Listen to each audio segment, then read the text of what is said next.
Welcome to the 2025 Community Outlook Breakfast. I'm Maggie Bobbitz, and I'm honored to be the president of the Rochester Regional Chamber of Commerce and Chamber Foundation. At this time, since we're starting our program, we respectfully ask that you turn off all your electronic devices because I have seen the video and you are definitely going to want to see it this year. We're so excited to have everyone here with us today at Oakland University. This is one of the many events organized by the Chamber's Public Affairs Group, showcasing their dedication, growth, and engagement. In a world filled with hustle and bustle, it's easy to get caught up in the routine of our daily lives. But today, we have the opportunity to pause, reflect, and embrace the power of our communities and our local school district. From the vibrant streets to the hidden gems, we will uncover stories of inspiration, resilience, and innovation. So let's get these festivities started. It's my pleasure to introduce the 2025 Rochester Regional Chamber of Commerce Board Chair, Angie Delpup. Angie is the Director of Business Operations at Henry Ford Health. She has worked in the healthcare field for over 30 years and is very passionate about our community. The Chamber is privileged to have Angie serve on the Chamber Board of Directors and as chair of 2025. And I'm very privileged because not only is she our board chair, but I consider her one of my very best friends. So welcome, Angie.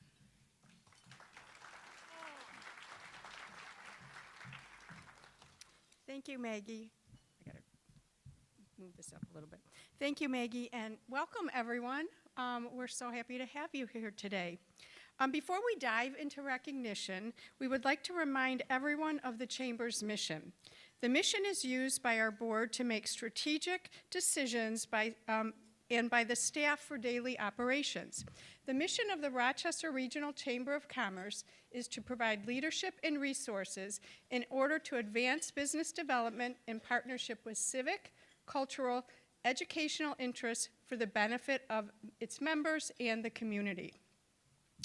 The Board of Directors is a group of volunteers who provide their leadership and expertise to establish a long-term strategic vision for the Chamber.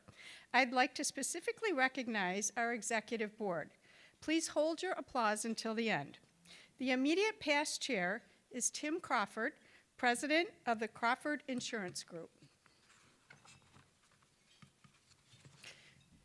2025 Vice Chair, Greg Johnson, owner of 7 South Technology Consulting. Secretary, Sean Rewald, Vice President at Frank Rewald & Sons. Treasurer, Pam Valentic, Manager of Economic Development for the City of Rochester Hills. If you are on the Rochester Chamber of Commerce Board of Directors, please stand and be recognized.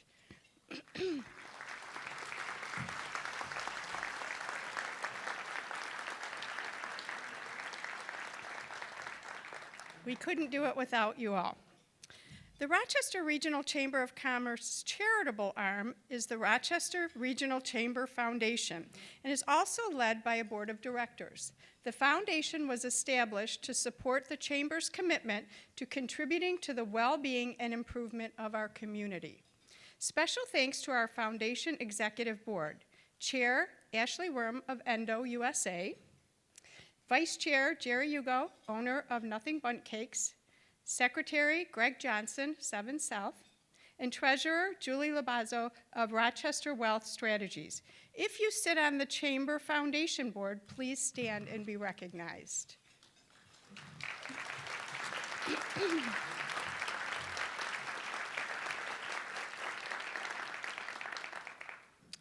The Chamber would like to acknowledge our investor partners of the Chamber. They support the Chamber's mission by sponsoring many of our events and programs. We thank the following companies for their continued support. Lead investor partner First State Bank, Oakland University, Sarah Ford Buick GMC, Genesis Credit Union, Endo USA, Matina Kent and Gibbons, Bellbrook, Corwell Health, Erskine Law.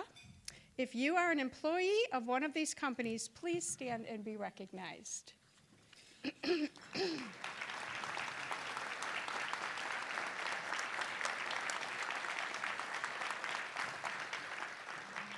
Thank you so much for all of your support.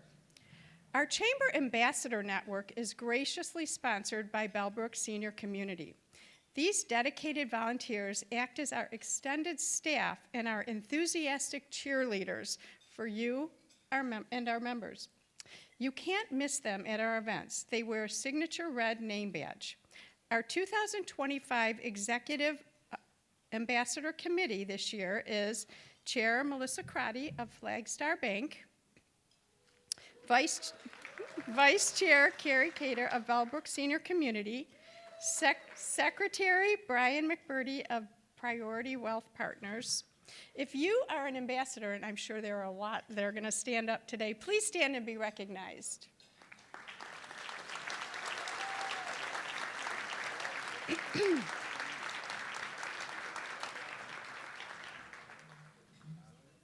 The young professionals of the Rochester Regional Chamber are an active group. This group of professionals under 40 years of age engage in leadership development, philanthropic activities, and are the future of our chamber. Our 2025 Professional Executive Committee this year is immediate past chair, Dr. Jen Fabro, owner of Tranquility Chiropractic and Wellness. 2025 chair, Marina, I'm going to mess this up, Slajowski of, was that good enough? Of Capital Lending. Vice Chair Sean Hayes of Paint Creek Center for the Arts. And our secretary is Sarah Matina of Matina, Kent, and Givens. And Ashley Worm of Endo USA. They share. If you are involved in the young professionals, please stand and be recognized.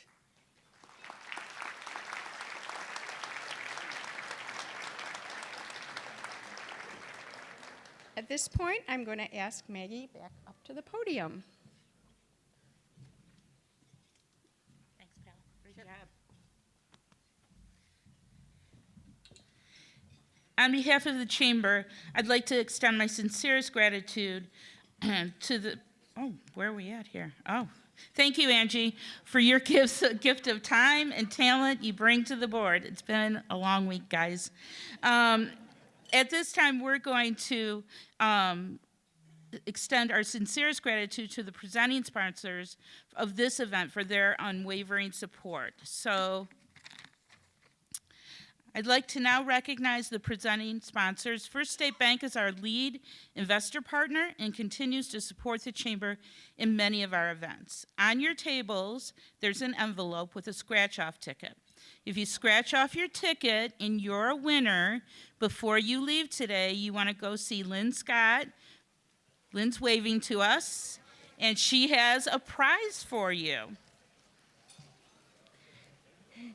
Amy Person, Chief Marketing Officer and Senior Vice President, is unable to be with us today, but she has sent a short video for your enjoyment. Good morning, Greater Rochester community. While we know your money is no laughing matter, our bankers are pretty funny. First State Bank is so happy to be sponsoring. Another thing that we're happy to do is provide some entertainment from some of our bankers. Our team's always looking for people who are ethical, responsible, and of course funny, so enjoy our jokes. You know, this bank technology just kind of confuses me sometimes. You know, it says bank talks, money talks, you know, so why the heck do we need tellers?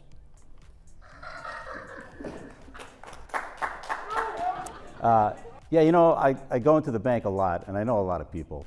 And there's a commercial lender there that I always deal with, but you know, he's always sad. He's always depressed, and it's like, what's your problem? And he just says, well, you know, I'm a loner. Yeah. Okay. What's the definition of a nervous man? His loan, his wife, and his girlfriend are 30 days past due. You know why you should never play cards with a banker? Because they always have the best suits. So, I'm at the bar the other night and I'm talking to a guy that left banking after a glorious 30-year career. I'm like, why did you leave? He lost interest. And some might be asking, we live here in Metro Detroit, why is the Clinton River so rich? Because it has not one but two banks. If you're looking for a bank that has fun and also gets the job done, we invite you to get to know First State Bank. Who says community, comedy, and people in the cash business don't go together?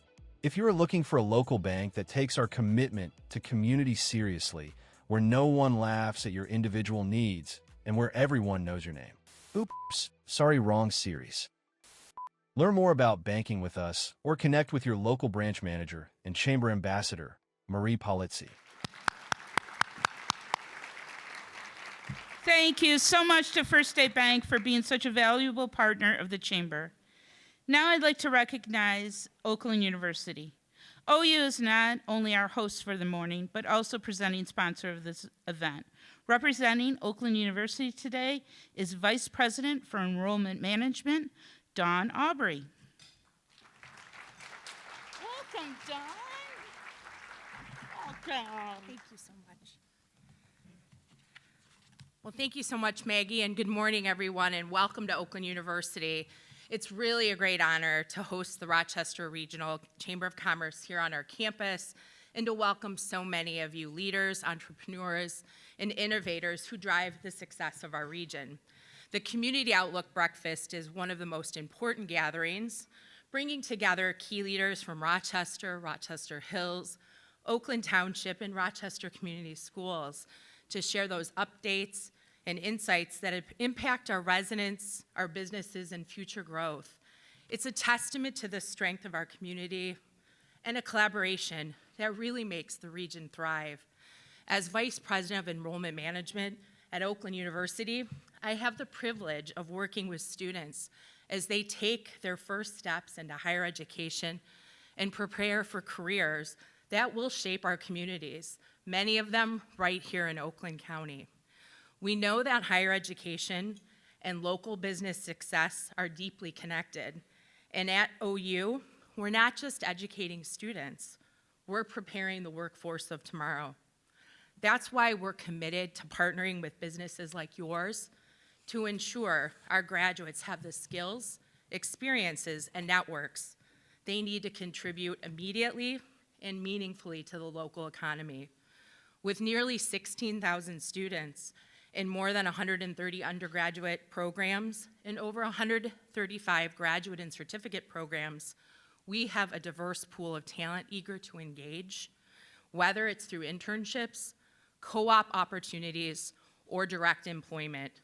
Our goal is to bridge the gap between education and industry, ensuring our students don't just earn degrees, they build careers that strengthen this community. So I invite you to partner with us. Let's explore ways we can collaborate, whether it's through those internships, mentorships, workforce development programs, or guest lectures. Together, we can ensure that Oakland University remains a hub of talent, innovation, and economic growth for the Rochester business community. Thank you for being here today. I look forward to engaging this morning and the opportunity to connect with all of you. And go Grizzlies.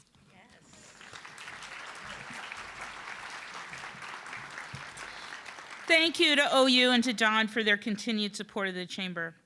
It's now my pleasure to welcome presenting sponsor Corewell Health. They're represented today by Amanda Lavoie, the Senior Director of Operations at Corewell Health Beaumont Troy Hospital. Hi. You're so welcome. Oh, that's right. Good morning. As Maggie said, my name is Amanda. I'm the Senior Director of Hospital Operations at Corewell Health Beaumont Troy Hospital. As a longtime community partner, we're proud to support the Rochester Regional Chamber of Commerce and honored to be here today for the Outlook Breakfast. Corewell Health is guided by our mission to improve health, instill humanity, and inspire hope. And so in the spirit of better health, I brought Nathan Adams here with me this morning. He is the manager of the Corwell Health and Wellness Center in Rochester Hills. If you're not familiar, the Wellness Center is a gem. It's a 3-time Exceptional Member Experience Award winner, and they've earned this award because of their incredible facility and culture that supports members in their health and wellness journey. So we were given 2 minutes. I've talked for about 60 seconds, and I've asked Nathan to lead us in 1 minute of morning movement. I'm hoping you will join us. So 60 seconds to Nathan. Thank you. Everybody hear me? I need 1 minute of your time. Participation and energy, okay? Do what you can do. It's not conducive to movement. We're sitting and what we're wearing today. What I need you to do is push your chairs away from the table a couple feet. Once you get away from the table, what I want you to do when you stand up, I want you to keep your feet about shoulder width apart. But I want you to drive through your heels when you stand up, and I want you to sit back down. And then keep doing that. You're going to do that for 60 repetitions for the next minute. Now, as you're doing this, with your arms, as you come up, move your arms up and down. Are you driving through the heels of your feet? Do you feel it in the big house? Yes. Make sure you breathe out as you come up. Inhale as you come down. Good. Now, everybody up, stop. Everybody stand, please. Feet shoulder width apart. Weight on the heels. Retraction. Push out like you're doing a push-up. Pull back like you're doing a row. And out. And then, there we go. Good. Keep doing that. As you push out, imagine yourself doing a wall push-up. Breathe out as you go out. Inhale as you come in. Inhale through the nose, ears, and mouth. I just want to make sure you're paying attention. All right, last one I want you to do. You got people next to you. Core rotation. You're going to rotate to your left, fist pump. Rotate to your right, fist pump your partners. There you go. Core rotation. Exhale, exhale. Exhale as you punch. All right, we're good. Hey, good job. Thank you. Thank you for having some fun. Thank you to Nathan. And if you want to check out the Wellness Center, it's on South Boulevard in Rochester Hills. Thank you.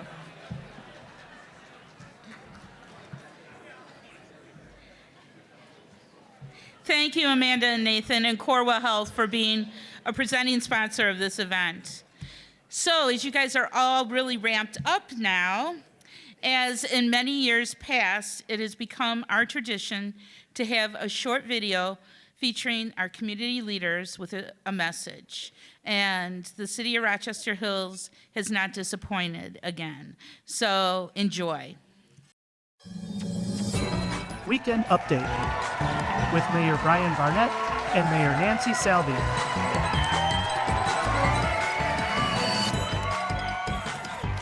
Welcome to the Community Outlook Weekend Update. I'm Rochester Hills Mayor Brian Barnett. And I'm Nancy Salvia, Mayor, City of Rochester, or as I'm known on the pickleball court, the Kitchen Nightmare. Rochester Hills is starting a new campaign to remind people that, despite their Rochester address and Auburn Hills location, Oakland University is actually in Rochester Hills. Residents are obviously aware that the university has always been located in Rochester Hills, just like this, and this, and of course this. Rochester Hills has partnered with Leader Dogs for the Blind on a new free puppy program for residents of the city. Now, not to be outdone, Rochester Mayor Nancy Salvia, seen here showing exactly why she was fired from the home bakery, announced a partnership with another famous dog for a similar program also intended to put smiles on people's faces. Rochester Hills Mayor Brian Barnett, seen here at the Size Doesn't Matter Foundation's annual short mayor golf outing, faces backlash from concertgoers after Coachella announces the cancellation of their 2025 festival due to talent poaching for the mayor's annual State of the City address.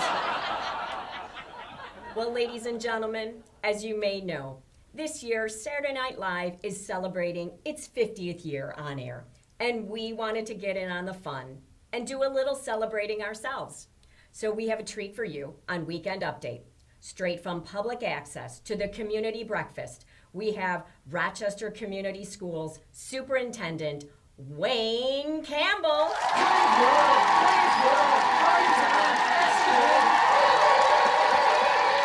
How you doing today? Totally bummed out, dude. Oh, really? Shaw, I'm doing most excellent, as are the schools. We have excellent students who are learning excellent things. One of our most excellent teachers is the reigning teacher of the year. Rock on, Kelly Cusimano. And we have excellent leaders, staff, and parents. No way. Way. Wow. Sounds like hanging out with them is even better than hanging out with Alice Cooper. Alice Cooper? I'm not worthy. I'm not worthy. Well, Wayne, it sounds like everything over at the schools is pretty excellent. Most excellent. Party on, Anchor Dude. Party on, Wayne.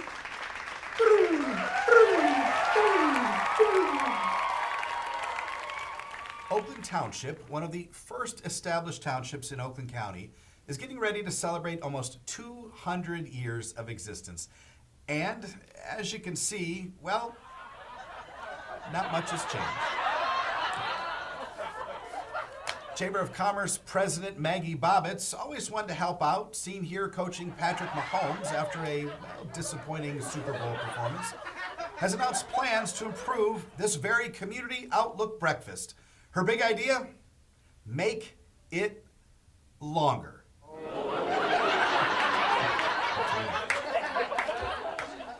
Well, friends, it's been a big month for sports, and here to talk about it, some of the biggest sports fans in the entire galaxy. Another SNL icon. Ladies and gentlemen, the Coneheads. Welcome, Coneheads. Glad to have you here. How did you even find your way to the Rochester area? Greetings, Earth Television Information Man.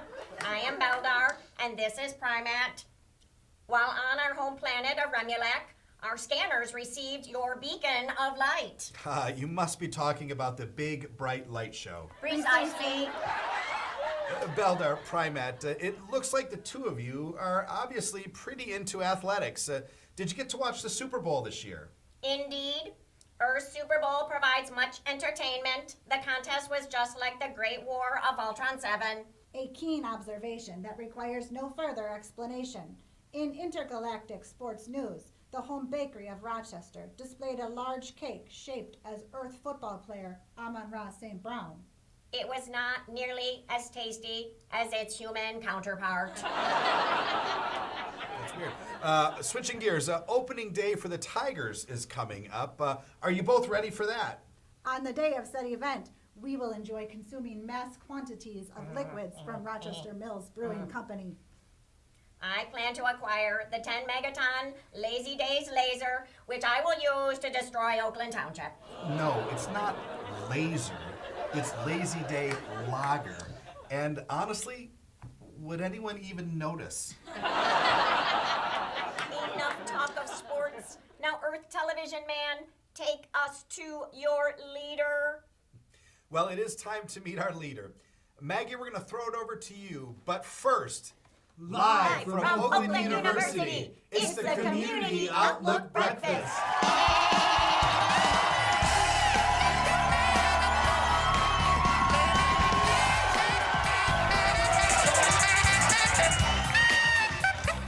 I knew you guys would enjoy this.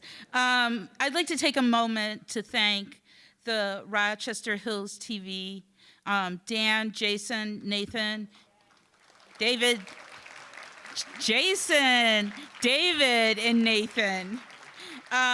They have went over the top. They exceed my expectations every year, and I can't thank them enough. So the Chamber's excited to use the Slido app for the attendees to submit their questions to the panelists this year. If you have a question that you would like to ask one of our panelists, please follow the directions that are located on each table to be able to submit your questions and fill out a 3 short question survey. Now it's the big time. I'd like to introduce the key members of our chamber team. The people behind me who don't seem to get as much recognition as they should, being behind the scenes, and whose support is invaluable to me. So Nicole Condon, Membership Engagement Director, Austin Friedman, our Marketing Administrator, Caitlin Bobbitz, our Office Administrator, and Patrick Mulrennan, our Accountant. Without them, neither this event or the Chamber would be what it is today. Let's give them all a round of applause.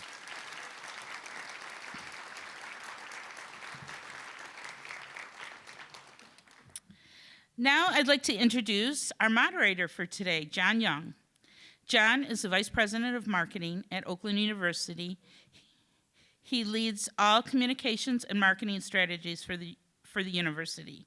He served on the Rochester Regional Chamber of Commerce Board of Directors and was chair of the Board of Directors in 2020, or what I like to call the lucky year.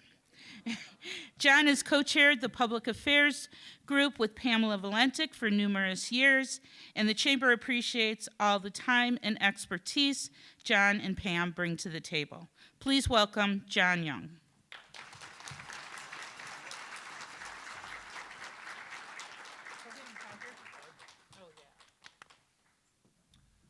Wow, Superintendent, I'm impressed. Welcome to the community. Dave Walker, did you warn him about what the videos were? No. Oh, wow. All right, well, thanks, everybody.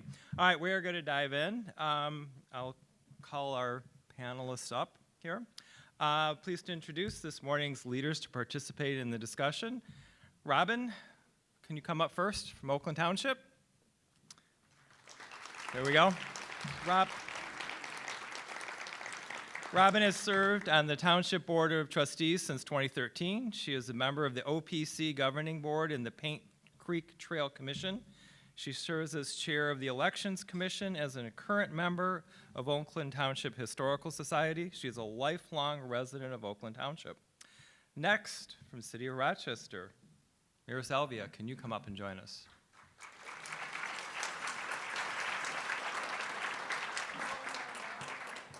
Nancy is a lifelong resident and has been in public service since high school. Elected to Rochester City Council in 2017, served as mayor pro tem for 4 terms, and was elected mayor in 2024. Nancy's dream, this switches from what you guys were doing before, is for a Hallmark film movie in downtown Rochester during the holiday season. Different network. Next, Mayor Barnett, can you come join us?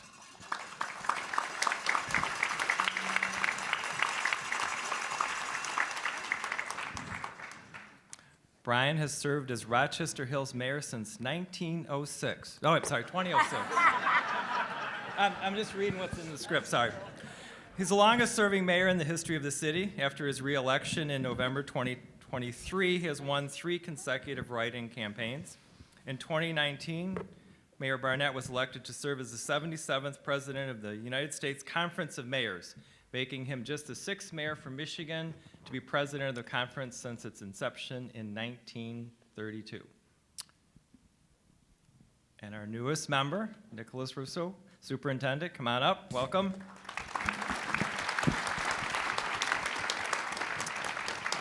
I'm going to start out with, first of all, he's a good sport for jumping into that video, very impressive.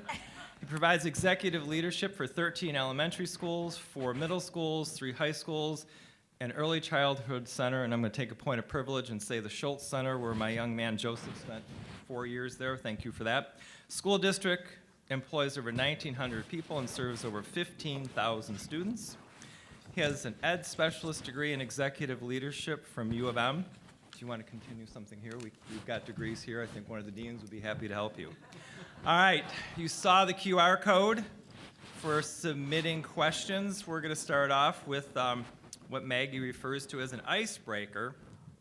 Maggie, you and I got to talk about what's breaking the ice, because the question is, what is the one challenge that keeps you up at night in your leadership role? That should break a lot of ice. Robin, why don't we start with you and we'll work our way down. Oh. We should start with the senior. Oh. Wow. Okay, Brian. Good morning, everybody.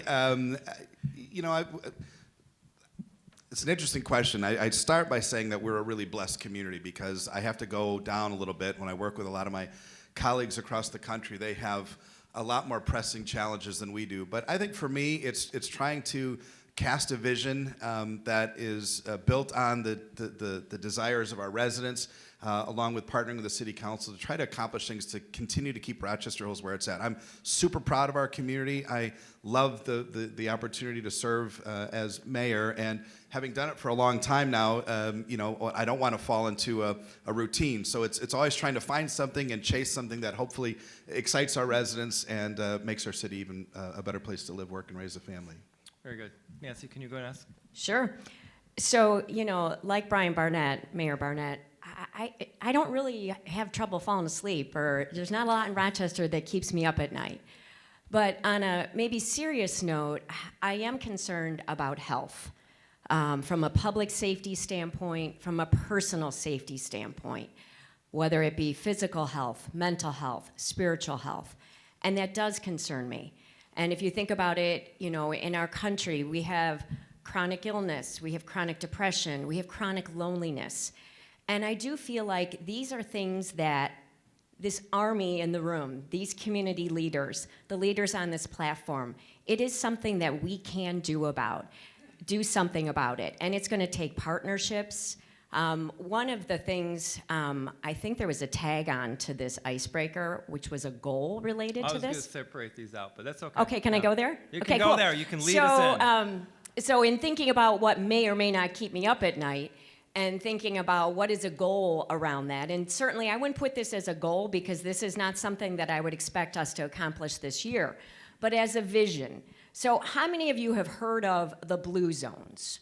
So the blue zones are places around the world where people live a long time, over 100 years.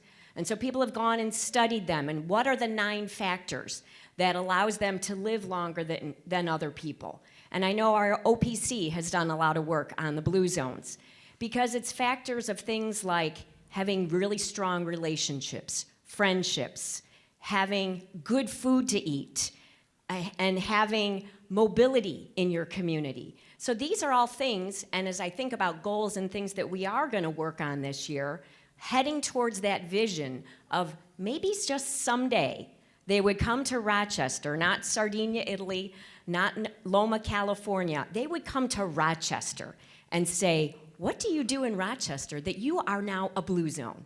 So that's a new dream of mine. Okay, all right. Robin. So I guess we'll do both, or I'll give you a choice. You can either what keeps you up at night or one big goal. Okay, well, I'll start with the what keeps me up at night. Okay. Well, as everyone saw, what keeps me up at night is I'm always worried about that barn's going to fall on me. So those of you that haven't been to Oakland Township, apparently we need some structural work on our homes. But really, we also don't have anything major to keep me up at night in the township. You know, we are doing quite well in Oakland Township, so there's not a lot. The concerns of the residents, obviously, is always a thing.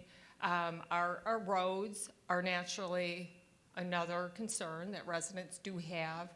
So we try to balance what we would consider our fiscal responsibility and keeping our tax burden down with the concerns of our residents and wanting to keep Oakland Township like what you saw, a very ruralistic bedroom community that people love and want to live there.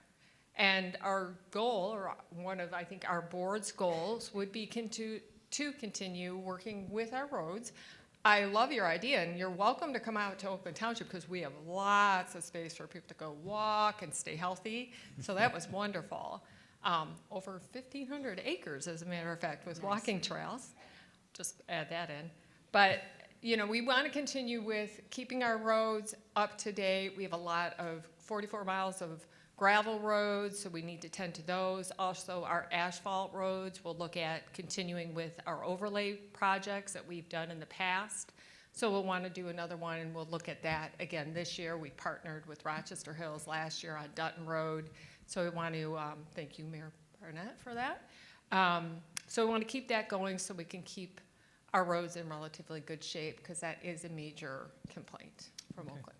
Superintendent Russo, we'll close with you. So I obviously am in the wrong job because these guys all get to sleep at night. You're welcome.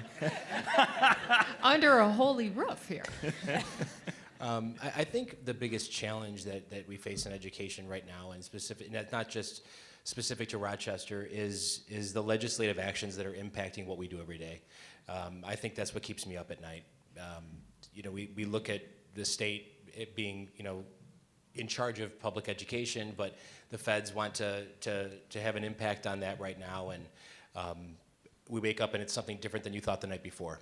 And so following that and making sure that we're making decisions that are based on what's good for students and not what's good for rhetoric or political means is probably the biggest challenge currently for me right now. Okay, very good. Second opening question, Brian, we're going to start with you. What has been the most rewarding experience you've had in your leadership role, and can you share 3 major upcoming announcements or initiatives? You wrote the question. I did not write that question. 3 major. By the way, if I was answering that last question honestly about what keeps me up at night, I'd probably say TikTok, but that's probably not.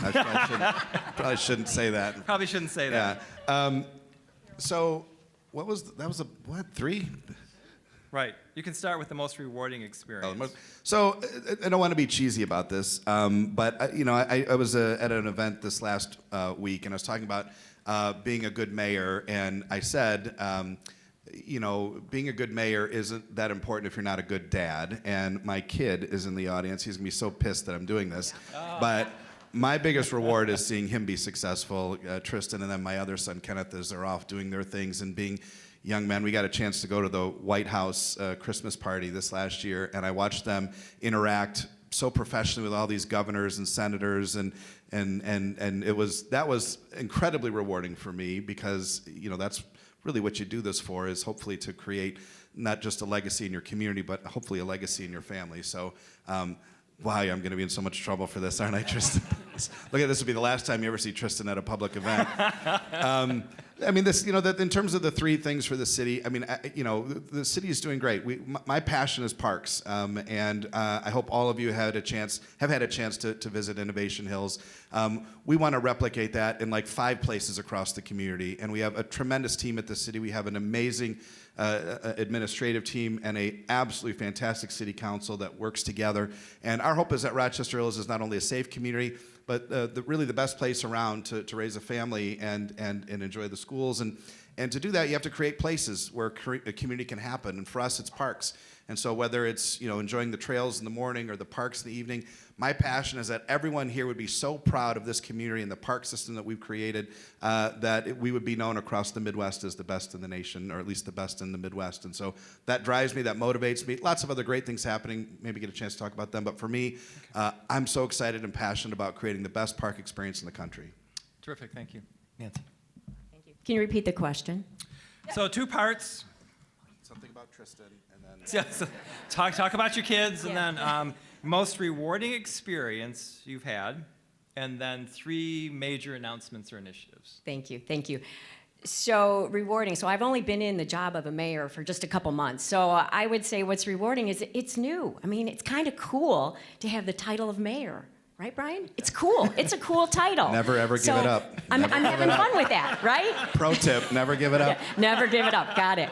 But seriously, really what makes me happy is seeing the team using their gifts and their talents in the city of Rochester. So I'm looking at some of those smiling faces here. So whether it be Councilmember Trent bringing her passion for our environment and plants, bringing her ideas that I'm going to talk about as one of our big ideas for this year that's going to happen is we're going to be planting a micro-forest in Rochester. A micro-forest. Have you ever heard of a micro-forest?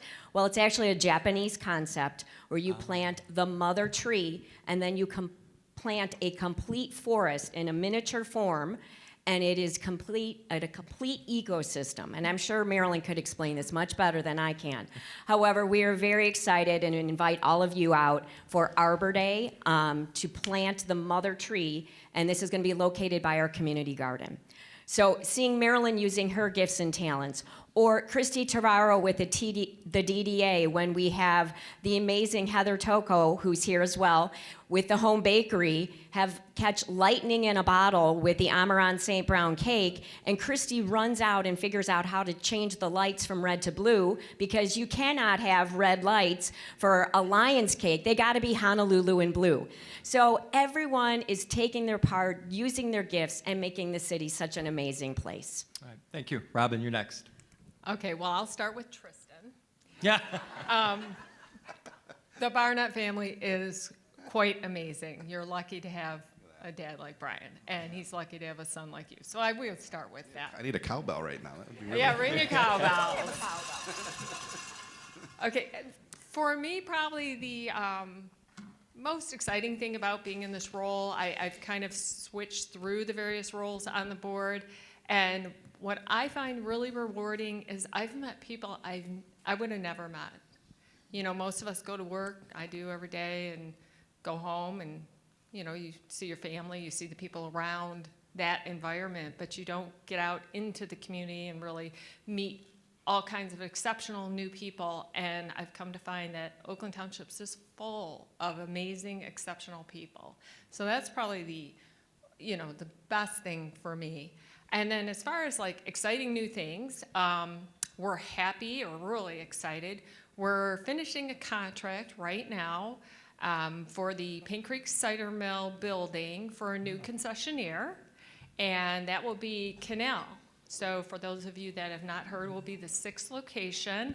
This is a fine French bakery, so it will have pastries and bread, grab-and-go sandwiches, handmade beverages, et cetera, like that. So if you haven't tasted it, it's phenomenal. So if you ever get over to Birmingham or somewhere, but you can wait till summertime, and it'll be right there in Oakland Township at the cider mill off of Orion Road, so we're extremely excited. Aside from that, we also did move a 150-year-old barn. So if anybody noticed that we had a road closed, that was Stony Creek. We saved a barn that was set for demolition, and we just feel that that preserves our heritage, our history of Oakland Township, what we like and what we stand for. So that barn moved down to a 10-acre site that the township owns. So hopefully it will take a few years to get it ready for public use, but we hope that eventually that will be able to be used to introduce the history of Oakland Township to our residents and from anybody in any of the communities. And aside from that, I think the SNL News already said we will be celebrating our bicentennial. Oakland Township will be 200 years old in 2027. We were one of the first 25 original territories in the state of Michigan. So we're excited about that. We'll be looking at what kind of fun things we're going to be doing, and we'll be asking for community input on that. And cool little side note, actually Oakland Township used to incorporate or have Rochester Hills, City of Rochester, Orion, Oxford, Addison. We were the upper 3/5 of Oakland County. Was all Oakland Township. So, see, we're not that little. You're old. So not only are we old, we have, our structures are in need of help. All right, thank you. Nicholas, go ahead. Well, when I first met Tristan, no, I'm kidding. He's really going to get on you after this. Yeah, you know. That was your fault. Most rewarding. I think first, the most rewarding thing that I get to do is lead an incredible team that can really impact families every single day. It's you know, the school district runs every single day from 4:30 in the morning. We get our buses going till late at night when all of our community events end. And I have an incredible team. I'm going to be a little self-indulgence here. I want to have my cabinet team and my board stand up for 1 second because I want to thank them for all their hard work.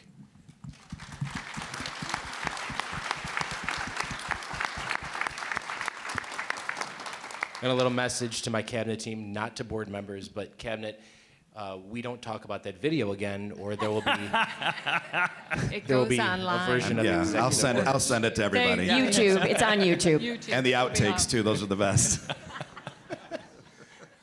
So the three, I would say the three things that are big goals for us right now is our strategic plan that's going on. It is a 5-year plan, and we are in year 1 of implementation. It was born out of community feedback, staff input, and we have 23 deliverables in that plan this year, and we're making progress on we're making progress on every one. There's one that's going to be a little bit challenging due to some legislative impact, but I'd say that's one. Number 2 is our master property plan, and I don't know if we're going to have a chance to talk about this more in depth later, but our master property plan is looking at projection enrollments, what is our current enrollment now, what is our facility usage, et cetera, what's our real estate footprint all around the 66 square miles, so that we can plan for the future. And then lastly, and maybe most importantly, is early literacy and literacy. It's a big focus for us in Rochester schools as it is across the nation. We're good, but we're going to be great. And so that's the three, I think. Terrific, thank you. All right, now we're going to get into more specific questions for each of our leaders, starting with Rochester. Nancy, you sort of touched on this one already, but what is the economic impact of hosting a high-profile marketing event such as the Amon St. Brown themed cake display in downtown windows on the local community? So you can talk about in terms of foot traffic or support for local businesses like the home bakery or vibrancy.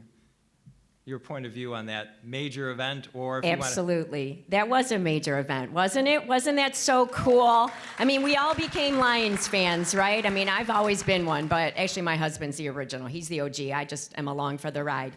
But we all celebrated, and every business in downtown was part of that amazing success. And Heather Toko is here from the Home Bakery. If you could stand up and wave. And remember, if you need awesome cakes, cookies, whatever, you go see Heather. You know, I loved hearing her story from her, and she's so humble. She said, you know, this wasn't even my best cake. I've made even like so many better cakes. And she's right. You've seen dragons and Harry Potter and you name it. And over Christmas, it was the Deadpool guys, and they posted it out on their social media.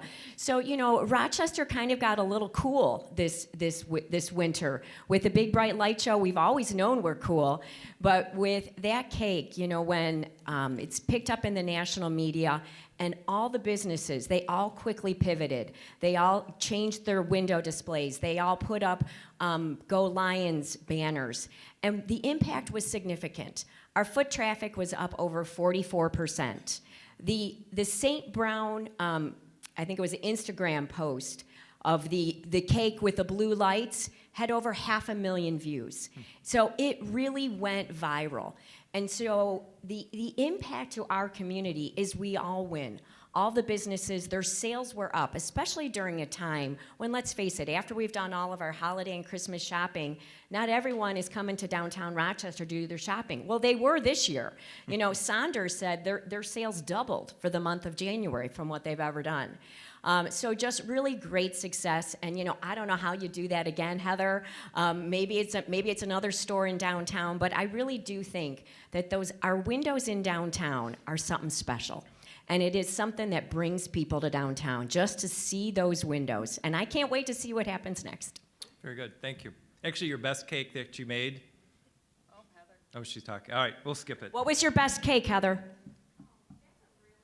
Now, your best cake that you made was the one you made for my daughter's wedding, so we'll go with that. There we go. All right. Okay, Brian, you're up next. That's Rochester, right there, hometown. Yeah. Actually, the best part of the story was she's, you know, one of these, you know, typical millennial. Well, why do we do cakes at wedding? Nobody pays attention to it. And you talked her into that you need a cake, and she loves the photos from that. So thank you for that. All right, Brian, we're back to you. No kid stories this time.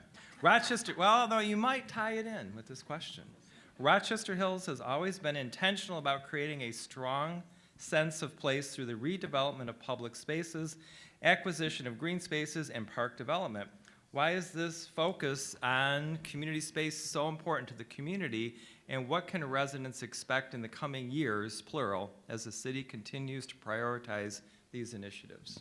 Yeah, so I, obviously you would expect this a little bit because of my position, but I'm excited about where the city is. Now, I think if you live in the city of Rochester Hills, I think you've made a great choice, and I think hopefully you believe the same thing. But not only am I proud of my city, I think you're living in our city in the best time that you could be in our city based on what we've got planned. Our council is wonderfully supportive of this as well. And as I mentioned in my last comments, when you look at what a city does, you have a lot of places you can choose to live. I mean, there are literally hundreds around here, and it just kind of probably depends on maybe the amount of tolerance you have for a commute, or maybe where your friends are or your favorite places are. So when a city looks to compete, we really look to create spaces that people connect with. And we've chosen to do that by investing in parks. Not just parks, but also open spaces. You might not realize this, but in 6 of the last 8 years, Rochester Hills has acquired, either through buying or through having donations, green space parcels, including one this past December of 10 acres on Rochester Road. It's one of the most valuable property in our entire city we picked up for green space to permanently preserve. I mentioned Innovation Hills. We've got this year we're redoing the Brooklyn Splash Pad and a park next to the Brooklyn Splash Pad. Next year we're designing a brand new park in a part of our city that has never had a park, Newicki Park. It's going to have the city's first dog park. It's going to be absolutely incredible and out of this world. After that, we want to redo and redesign Bloomer and Spencer. I'm telling you, we are going to make this the most incredible place for parks. You're never going to be more than a 7-minute walk, hopefully, from a park or trail in our city. That's our goal. And one other thing I would mention, because I think it's important, because I think this fact is interesting. We have a goal to be never more than 7 minutes away from a park and never more than 70 feet from the shade of a tree. If we ever get criticized, sometimes it's because people think there's a lot of development in the city. Last year, we cut down 870 trees, but we planted over 2,000. We have a very concerted effort to make sure that what we're doing is sustainable and that it really says what we value. We value creating places for people to connect with their families, for example, amazing kids like Tristan, and do it in a way that there's a park or a trail or something relatively close. That's what we value. When you choose to live in Rochester Hills, we want to create that for you, and I think our council and our administrative team are 100% laser focused on that. So Tristan, wherever you want to go for dinner tonight, it is your choice. Go expensive. All right, next one, Oakland Township. Parks play a vital role in creating vibrant, healthy communities. How is the township planning to enhance and expand its park system in the coming years, and what are some exciting projects or improvements residents can look forward to? Okay, well, I'll start that. We love that you all are always trying to catch up with us, but we're way ahead in this arena. Like I started off, we have over 1,500 acres of parkland and open space in Oakland Township, owned by the township. So those will never be developed. And what we're attempting to do is make our parks more accessible and modern while preserving the local charm that we love. We're working on connectivity and improving our trailways, upgrading amenities like the playgrounds, parking, restrooms, and we have some exciting new projects with new trailways at Stony Creek Ravine, Nature Park, Blue Heron Environmental Area, Watershed Ridge Park, and in Marshview, which is one of our active parks, as well as Bear Creek, but in Marshview Park, which is down off of Adams and Stony Creek, Clarkston. We are looking at playgrounds and pickleball courts with the potential of an amphitheater in 2027. So we have some exciting things coming to our parks, so we're hoping that we expand and grow with our community, so it's not just all passive. That's where we do concentrate, passive nature in most of our parks, but we are looking at doing a little bit more active activity in our parks. Very good, thank you. Next is for Rochester Community Schools. How does the current strategic plan guide your decisions and priorities? What are the key goals you're focused on achieving in the next few years? So our strategic plan, as I said before, is really a product. Our board wanted to reinvigorate. We had a strategic plan prior. everyone in the room knows, a strategic plan is a mark of an excellent organization to map yourself out. So we have a strategic plan that's good for 5 years currently. We had over 6,000 respondents to a community survey to talk about what they wanted to see over the course of the next 5 years or more in Rochester Community Schools. That's a pretty significant number from working in multiple districts and multiple counties going through this process before. It's a pretty significant response to a survey that goes to the community. And so we have 145 deliverables over the course of the next 5 years, 23 this year. And I think, for example, one of the things that the community was very interested in is the expansion of CTE and what programs we can offer and what don't we have and what can be enhanced. So that is, as one example, early literacy is a big piece of that. Looking at SAT scores, et cetera. All the very exciting stuff for everyone in the room, I can tell. And I could bore you to death with the data, but I won't. But in addition to that, when I came to the district, I realized that we had not done a facility study in about a decade. And as a foundation to all the things we want to accomplish in our strategic plan, we wanted to have a basis for knowledge regarding this, right? If we want to expand CTE, do we have the space to do that? If we are losing or gaining enrollment, we need to know that over the course of not only the next 2 or 3 years, but in 5 years. What's our birth rates in Oakland County? What's the birth rate specifically in Rochester Community Schools? How much space is available in Oakland Township that they're not going to let us build on, et cetera. Yep. Wow. And so That's a good one. we put all of the. So Move this that is part barn. Move that barn. No. And so our master property plan is underway right now. We hired a third-party company called Plant Moran Real Point, most of you are probably familiar with, to do this study that, as I said before, not only looks at all of what our real estate footprint is, but what the utilization is in each of our buildings, what is our birth rates, put all of this together to decide what is the best uses of our building moving forward. And we have met only one time so far, where we have 4 to 5 meetings planned, and we should have results of that mid to late April in terms of what that advisory panel will give me to take back to our board. There's 75 members of the community. I'm really proud of this too. This is a very involved community, which I've been in communities that are very involved, and I've been in communities that are not. And this, having the involvement, is a wonderful asset to not only the school district, but to the entire Rochester and Rochester Hills community.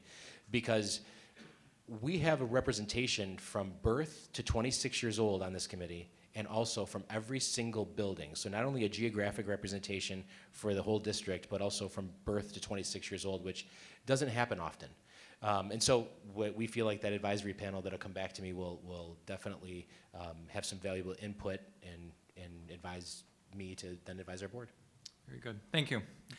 We're back to Rochester. How do strategic partnerships strengthen the Rochester community? Specifically, how can collaborations like the Parks Millage Partnership with Oakland County and Dinosaur Hill enhance your shared resources, promote sustainable development, and create a lasting impact? Thank you. So partnerships. So I've realized that in Rochester, we pretty much do almost nothing without a partner. And partnerships are so important, and I don't use that word. I know it's a word that's used quite a bit. But when you think about it, Rochester is small.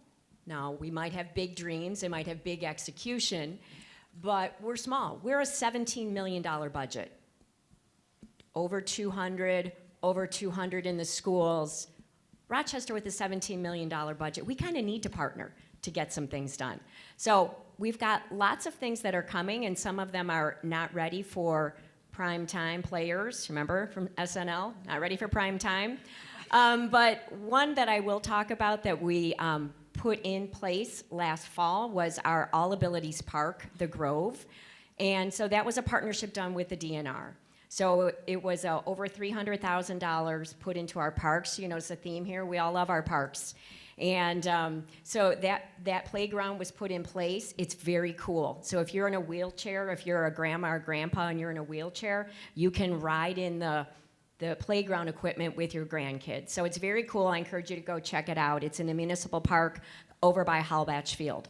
The second partnership that is taking place, breaking ground this year, is the GRAM. So you may have seen this in the newspaper. We may have a picture of it. I don't know if it made the slide reel. But the GRAM is going to be our year-round farmers market right in downtown Rochester. The GRAM is named after the earliest settlers in downtown Rochester. But it's going to play up our farming history, our innovation with farming. We have 4 different types of farms that take place in the greater Rochester area. And so that's where you're going to be able to get that healthy food. So again, going back to that blue zone where Rochester can be recognized as the blue zone because you go get your food, you talk to your neighbor, you build a relationship, you know the farmer knows where the food's going, the farmer improves the farm gets better quality food, the cycle continues. So these partnerships just will continue to build, and that's just 2 examples of things that have happened and are happening in downtown Rochester. Very good. Thank you. Brian, back to you. Rochester Hills is known for having the 3rd lowest tax rate in Oakland County while providing the highest level of services. How do you manage to achieve this balance, and what is your philosophy when it comes to ensuring fiscal responsibility while maintaining excellent services? This is actually kind of an exciting one for us if you get excited about this stuff. But we actually put out a press release this week that as of today, we paid off our last debt bill. Any Rewalds here? Where's the Rewalds? Any Rewalds? Yeah, the last debt that we had was for the Rewald drain debt. And I don't know why the Rewalds didn't pay for it themselves. We should have had them sent the bill to them. But we paid that off today, February 28th. Tomorrow, March 1st, we will be the only debt-free city anywhere close to our size in the state of Michigan. That's cowbell. That's cowbell material. Which is pretty cool. I mean, that means in the city of Rochester Hills, we own everything free and clear. All of our buildings, all of our trucks, we have no pension liability. And what that allows us to do is, I think the national debt is $31 trillion, and I think 16 or 18 cents of every dollar goes not to pay down the debt in the U.S., but just to pay the interest on the debt. That means every penny that taxpayers give us can be fully deployed to do something cool and awesome. And it means that we have so many opportunities in front of us to be able to spend the residents' tax dollars, to spend your tax dollars in the most beneficial way possible. And that we have a tremendous team, an administrative team that does a great job. Again, a lot of credit to our council. We've always been fiscally conservative, but that's why we're able to do so many really cool things, because we've been managed conservatively for so long. We truly feel it's a blessing and an honor to handle your money, and we need to do it as carefully and as cautiously as possible. And we are today, or on Monday, Michigan's only debt-free city. Wow, congratulations. Very cool. Back to Oakland Township. With the rise of short-term rentals in the township, how is the township addressing the balance between supporting property owners and maintaining neighborhood integrity? Okay, well, I'm going to go off of that question a little bit. Okay. It's not a major issue right now in Oakland Township. We are looking at some potential ordinances, however, to avoid any future issues on that. But I'm going to kind of go into the weeds. First, I'm going to say Oakland Township actually has the lowest overall tax rate in Oakland County. So, yay for Oakland Township.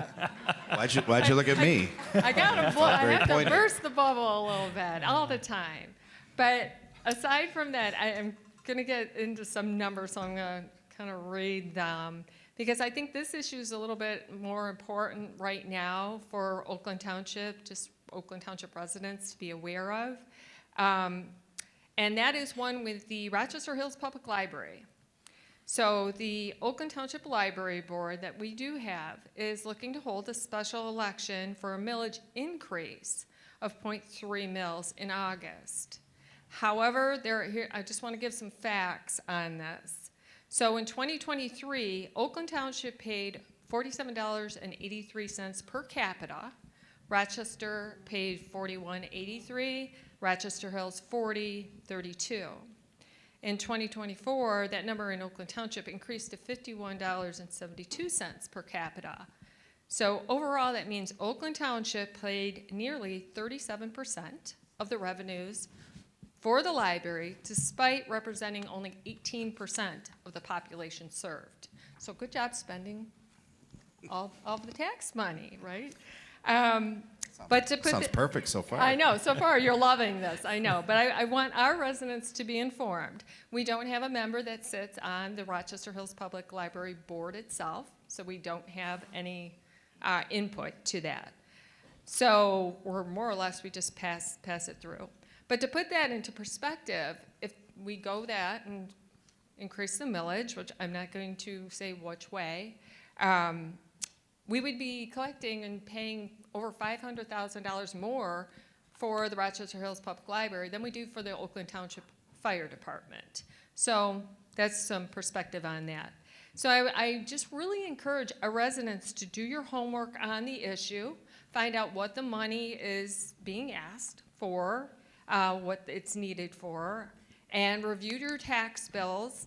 Also, remember, we just got a huge, and Mayor Barnett knows this, we just got a huge increase from the police, our police contract from the Oakland County Board of Commissioners. Gave us a lovely surprise with a 14% increase to our police contracts, which none of us had budgeted for. So that's something we're going to have to carefully navigate, because we too run a very conservative budget in Oakland Township, and we try to be very responsible with the tax dollars we do get. So take that into account. I don't know what that will lead to in the future, but there's a potential increase there. So when you're looking at all these, remember when you go to vote, maybe for a special election, that one item isn't everything. So you do want to keep yourselves very informed, because an informed electorate is the best electorate. All right, thank you. Back to Rochester Community Schools. How does Rochester Community Schools master property planning guide future development and ensure balanced approach to growth? What are some key areas or projects you're excited about? So the process from what we engage Plant Moran Real Point to do is, like I said before, is to look at all of our properties, to see our utilization rates, and then juxtapose that against how we're growing or not growing in the district. Currently, some of you may or may not know this, birth rates across the state are down tremendously. And not only are birth rates down tremendously, the amount of I would say the amount of people having children, how many are per household when they move in, has gone down tremendously in the past decade, 15 years. For example, Michigan used to have about 2.6 million students. We're down to about 1.3. So it's almost a 50% reduction in how many public education students we have. Now, we're very, very blessed in Rochester. That's all doom and gloom. But to bring it back to Rochester Community Schools, there are communities surrounding us that are seeing 5,000, 6,000 student losses. We are nowhere near that. We are, in our industry terms, we're about level. What that means is over the course of the past 5 or 6 years, we've lost about 550 students. And these are ballpark numbers. That's nothing. Is this where you're launching your Have More Sex campaign? I'm wondering. You heard it here, folks. I hope. And we're not bringing Tristan into that. Dang. Maggie, I think we learned for next year we cut the mics in between questions. We'll need new cowbells for next year. City attorney, I didn't touch that one. I didn't touch it. I just want to say a couple. I just want to finish to say, in terms of what, like you say, what are the goals for the future? It really is going to depend on what this community says. We want input from our community to say, yes, we want to host 4-year-old preschool, because we know that 4-year-old preschool is another conduit to another level of learning in getting those kids in early, or they don't. Or we want to look at CTE. What programs in career and technical, CTE is career technical education. Those types of things. So what is going to happen with our buildings is still in the balance right now. We don't see any major changes, just as a general statement, because as I said, we're leveling. We're level in terms of the amount of students we have in the district, and it looks like that for the next 2 or 3 years. All right, thank you. All right, back to Rochester. Third formal question, final formal question. With so many exciting projects on the horizon for 2025 in Rochester, how do you best leverage these initiatives and enhance the overall quality of life? So I kind of want to do what most politicians do, and they answer the question they want to talk about, right? Isn't that what we do? No, That's what we do. over here that just came in. Well done. Yeah. So, but what I want to say is I really want to congratulate Rochester Hills on being debt-free. That's fantastic. And we can clap again, more cowbell. What that does is that allows them to buy us all cowbells, right? So and chocolate bars. Chocolate bars, dog parks. But seriously, when one of our member communities wins, it's a win for all of us. And so I do want to talk a little bit about Rochester's financial status, because we are also a AAA rated city and have some very strong fiscal responsible management of our budget. We're a $17 million budget. It's a small budget.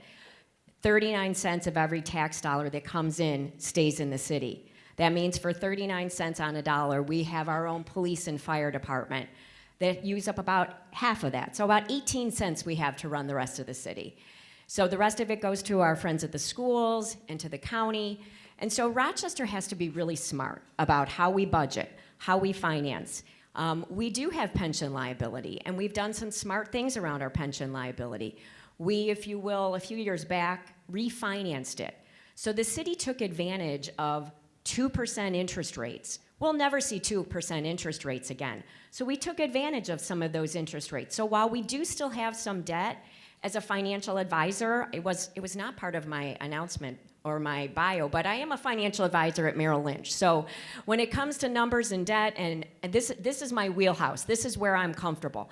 I am really proud of what the city of Rochester has done and how we have worked every lever we have to provide the most for our residents and our taxpayers and all of you that come to visit our city with our very small budget. And we can't do that without partnerships, and right now, yes, a little bit of debt.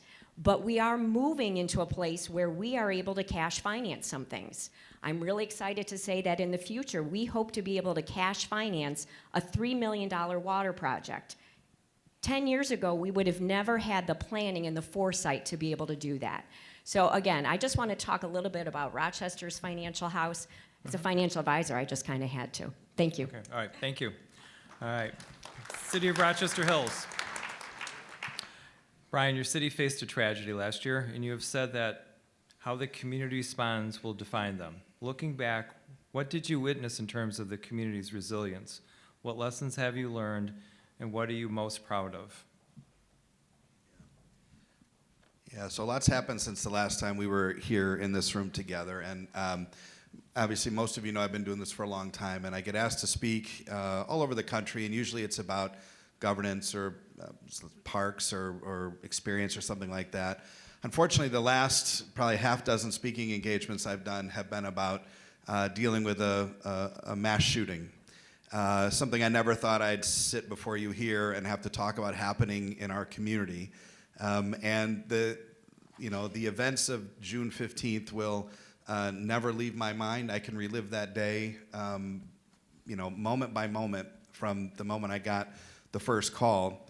And one of the first things that I said once I got on scene and a heartfelt thanks and a God bless to the first responders, the Oakland County Sheriff's officers, and the Rochester Hills Fire Department, was that incident, the shooting of 9 people at our splash pad, wouldn't define us, but that our community response to that would. And I hoped it would be true. I mean, I said it in the moments that it followed, and I believed it to be true, but I didn't know if it would be true. And I can tell you today, as it's been five or 6 months, that I'm so proud. It's emotional for me because that was a personal thing. That was a really personal attack on our city. It felt very personal to me in leadership. And I've gotten to know the families, all of the families that were impacted through the process. And the way our community responded almost immediately says everything that we know up here about who lives and works in our cities, but maybe the world didn't know. And it started with 8 and 10-year-olds having lemonade stands to raise $46 and $75. And then it turned to almost every restaurant on the Auburn Road corridor holding events to raise money. And it turned into chalk art being drawn every day on the victims' homes, sidewalks of encouragement. And it meal trains that continue. It was so many wonderful things, the way many of you in this room reached out and said, how can we help? And we had interesting ways, wild ways. Some of you donated your buildings for our victims to watch the fireworks downtown Rochester so that they wouldn't have to be so close to the noise. There were so many things this community did. We've raised over $500,000 for those families. There's a Rochester Hills Resiliency Center that is open now on Auburn Road, that is serving anyone, not just those impacted by the shooting, but anyone really that's challenged with mental health issues or just wants to talk with someone. Our community, I could not have been more proud of. I've said some things tonight. I love our parks. We're debt-free. All those things are great, but when you see the character of a community, when you see people respond and say, what do you need, and mean it, and then follow it up with actions, it's been absolutely incredible. It is the moment that, however long I'm blessed to have this job, it will be that moment will define what I think has been, or what I think is our legacy as a community. I am so incredibly proud. The victims, there was actually probably shouldn't say this. We put something on Facebook the other day, and you always have some haters on Facebook, and one of our haters put kind of a negative comment on, and the immediate first response were from 3 of the victims of the shooting who said, oh, no, we love this community, and we are so grateful for the way they responded with open arms. And I've cried so many times about this thing, and most of the time since the original day, it's been about how proud I am of the way our team has responded and the way all of you have wrapped our community around with your arms. That is who we are, and I'm so proud of that.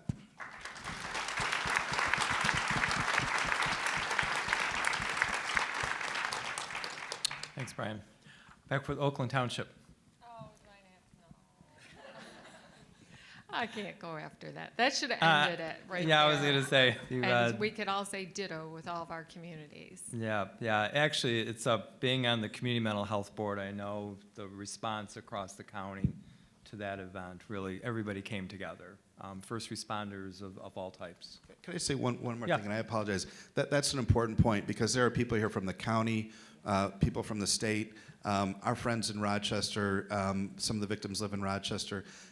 There were so many, obviously I got calls from the White House that day, from the governor, from every senator, from a 10-state region, but it was the local folks that helped so much, and I wasn't even aware of some of the groups that exist to support, and as I've gone around and talked about this, I talked, one of the things we didn't realize, like our IT system, immediately when we became national news, our IT system was under attack. Our IT system, bad actors from around the globe set up fake GoFundMe accounts, and thousands of dollars were raised within hours. But our teams were all over that, and from HR, from MIS, from all the different policing agencies, there is such a network of support, and nobody asked any questions.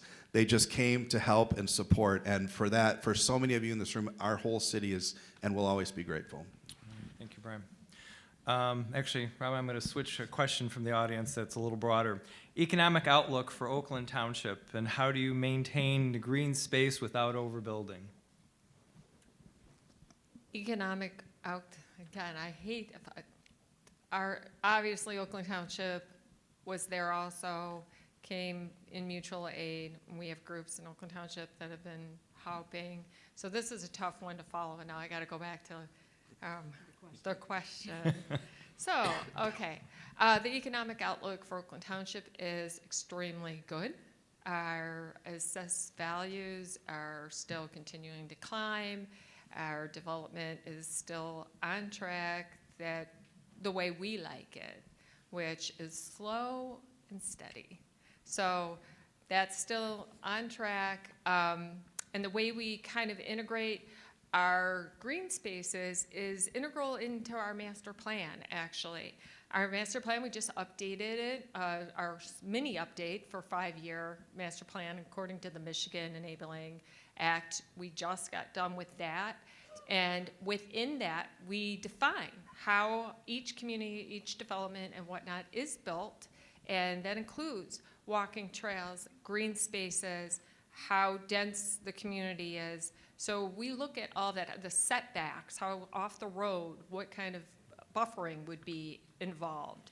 So all of that's looked at, and that's really done up front at the work with the master plan and the planning commission, and we have two of our members, and one is our treasurer's here, trustee is here, actually two trustees, clerk, treasurer, and one of our trustees, and John Cassidy and John Giangeli both have sit on the planning commission, so they could speak very much to this.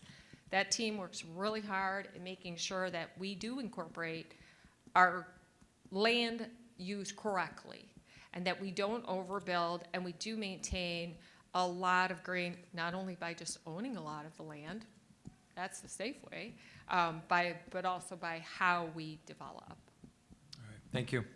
Last one for Rochester Community Schools, and I'm going to loop in the audience question that actually ties directly. How is the district supporting early literacy initiatives, and why is it so important to invest in children's literacy from a young age? What programs or partnerships are in place? And the question from you have somebody who wants to volunteer to help with early literacy program. So we'll figure out who this is and match you all up. In the course of the last few years has brought, if you've kind of been following the reading wars or culture wars over reading, it's brought kind of a new lens to how do we teach reading not only in a school setting, but prior to, right? What does it look like 0 to 5, and then what does it look like once students enter the school buildings? And our move toward a structured literacy program, which really means it's direct instruction for phonics. That means letter sounds, how you interpret the letter, the sound, how did it look, how do you hear it, and then make that into words. I'm getting really in the weeds here, aren't I? But the literacy program that we're building started this school year by piloting a host of different resources and some instructional practices that go along with that at different buildings that are elementary level. From there, we'll take our teacher feedback, our parent feedback on what it looks like and what it feels like and our successes. We'll look at data and then make a recommendation to see should we adopt a new resource. The important thing to know there is really it's not about the resource, it's about the instructional practice. It's about the teacher in the room, it's about the para in the room, it's about how students receive instruction. I'll go on a little more to say, I want everyone in this room to know that our teachers at the elementary level do incredible things with students every day, but it's really about the response individually, right? I remember some of us, and if you remember being in school in elementary, and we all sat in desks and we went like this, and it was the teacher on the stage, and he or she was telling us what to do, and we filled out a worksheet and we turned it back in. That's not what it looks like in our elementary schools. They're working with children individually, small group instruction that helps individual student needs as it relates to literacy. That's really the key component. What the resource will be amazing, but it's really about the instructional practice. All right, thank you. We're going to close out here for Rochester and Rochester Hills, long-term economic outlook. Whoever wants to go first. Okay, so I think I answered that one the last time. So again, I'm going to pivot and I'm going to do what politicians do. I'm going to talk about what's on my heart, kind of tagging on along. I sense in the room it's really on our heart, right? What has happened in our community over the past year, and that's where I started with the importance of health, physical, mental, spiritual health, and where my gut goes to right away is our first responders. The first responders, the people that we rely on to run into the burning house when it's on fire. And we need them to be in the best health. And I think back to a couple years ago when we started talking about resiliency here at this event. Dr. Shaner did. And then I remember a couple years later, I was here and we were talking about how we had to make it cool to go back to work because people were not working. They were staying at home, right? And now what I feel like is the message is we got to make it cool to talk to somebody. It's got to be cool to talk to somebody, whether you're a first responder or an employee or you own a business in town or you live in town. You got to make it cool to talk to someone and make them a friend, whether they be your pastor or a healthcare provider. You got to make it cool to talk to someone. And so that is my last message I want to talk about. Thank you. Okay, Brian. Yeah, I'm not going to answer your question either. You know, no wonder Dave quit doing this. Now I get it. Yeah. I'm going to follow Nancy's lead, who, by the way, is learning this very well, very quickly. Yeah, I would say this. You don't get an opportunity to talk to a group of community leaders like this that often. And I guess I am just thinking of this as I'm saying it. I am so proud of who we are as a region, and I don't want us to lose that. The fact that Rochester does such a good job with their downtown benefits our residents. The fact that Nick has come in with probably one of the hardest jobs in the region and has brought stability and leadership, and the schools are doing such a great job. That's truly why a lot of people move to our communities, is because of the schools, right? And that's so much appreciated. And for all of you, you all play a role in this. And our city, the city of Rochester Hills, is about 80,000 people. We have a Republican president. We have a Democratic governor. We have Republican congressional leadership. We have Democratic senators. In the last election between Kamala Harris and President Donald Trump, the candidates were separated by about 100 votes out of 80,000 people. We're a pretty middle-of-the-road community. And over the next couple of years, you're going to be tempted to be pulled to the right or to the left, and you're going to be polarized by ads and by comments and by commercials. And I want to challenge you, just like I challenge myself, about who we are and what we value. You're certainly welcome to have and should all have vibrant political beliefs, but it shouldn't affect who we are as a community. It shouldn't affect the way we love our neighbors. It shouldn't affect who we help out. It shouldn't affect who we support and who we care for. Because what the shooting taught me is that we need everybody. Nobody cared about who you voted for, or what sign was in your yard, or what neighborhood you lived in, or how much money you had. It was about loving someone who lives close to you, many times people who you've never met before. And so my challenge to all of us is to remember what we value. To me, that's what really separates us as a really cool place to be. We all get along, we're all friends up here, but what really matters is you out there. From supporting the local businesses to being mindful about what you post on social media, to encouraging folks. I mean, all those things are really, really important. And we're blessed in this community because we have a lot of things we can celebrate. The schools have people competing for state championships tonight. We got a huge basketball game this afternoon or tonight. There are so many things with Oakland University and Rochester Christian University that we can celebrate. Let's appeal to those better angels among us and be a community and communities that are different than what we see around us. All right.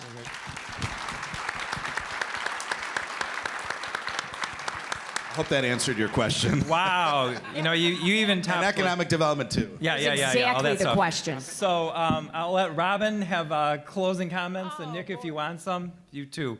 Since we've gone so far off script, it's not even worth reading anymore. Yeah, no, thank you. Thank you very much. We do all enjoy each other. We all do get along, and we all have a lot of fun. We poke at each other, but you're 100% correct. It's all about our residents, the people, and what we do for each other. So thank you for those remarks. Nick, you get to have last word. Wow. Well, since I you get did the the last video, word you with get the Brian last Barnett word. in the room. Yes. Yeah, he was Maybe. born Last as time. mayor, right? I want to say a couple things. Number one, about to go back, not to go back again, but that day when the Brooklyn shooting happened, I was not officially the superintendent yet.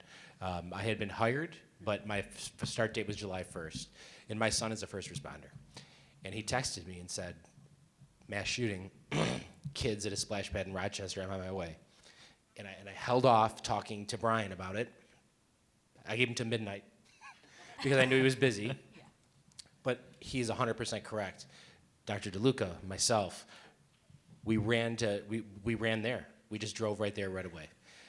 We opened the schools. We had any support we could give, and that was a pivotal moment for me. I was not officially the superintendent, but I saw what this community was about, and I was really happy that I get to be a part of it and lead within it. And with that, I just want to say thank you for the warm welcome that many of people in this room have given me. We're in a great spot in Rochester Community Schools, and we're going to continue to do wonderful things for students and for families. Thank you. Thank you. Very good. Just wrap up here. Thank you to our panelists, sponsors, and attendees. And thank you, Maggie, for pulling all this together with your team. On behalf of the Rochester Regional Chamber, there we go, for Maggie, yes. Maggie, cowbell. The event concludes, and I also want to say one last thank you to the panelists. There's so much strife going on in politics, and for the four of you to be in such good spirit and supportive is really nice role models. Very good. Thank you much. All right, have a good day, everybody.